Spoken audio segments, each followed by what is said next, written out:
Ah yarim,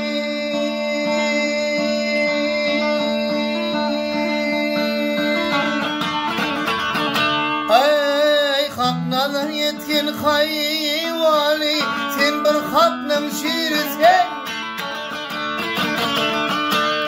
Haknalar yetkin hayvali, sen bir haknam şiirsen.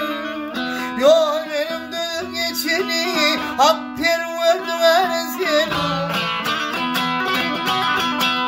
Ecileri kanim dersin, laklı hayvan pirsin. Şahı merdan kimşi kuda, senim şolum birsin. O bidettik nazar sarsan, koyver beni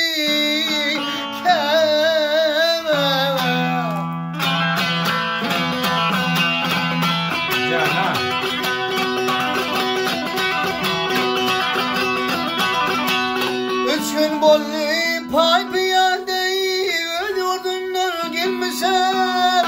Gece ulli zar ağlayıp hakiyada sanmışım.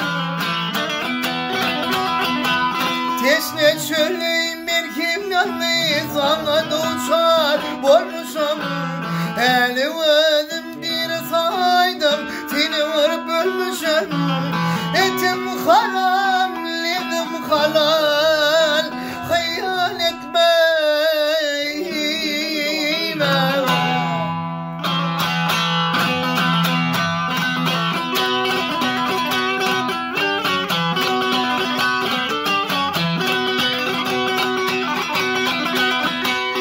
Yemkin gelirim yüzleş, yatıdamın gülyanlı. Yüzümüzün var sanım yüzleş, adam zaten akıllı. Hamza'da dinat benimdir, hem gayratlı şekilli. Şeyhudan'ı tanır mısın, senin adım da kıllı. Yazma yaradıyla barıp kammar bu.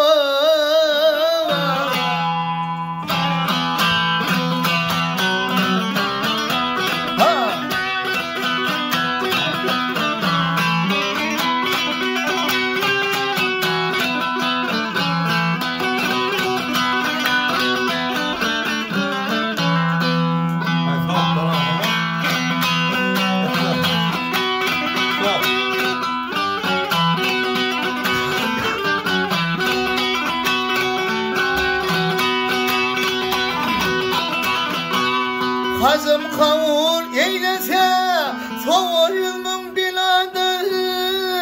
Peylendim yok vakmine değil, min oturum oludan.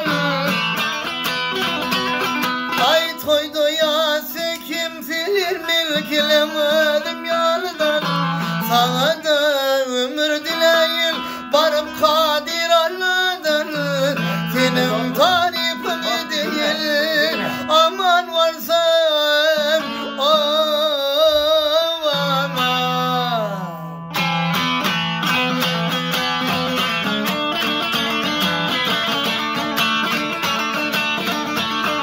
Ay biriydi seyi ıskını, oğru kıydı köp bulur. Atsa saptır kimdi kalır, eli aynı kap bulur. Ay ya içit git ya içit, mımbır dirdi git bulur. Kasım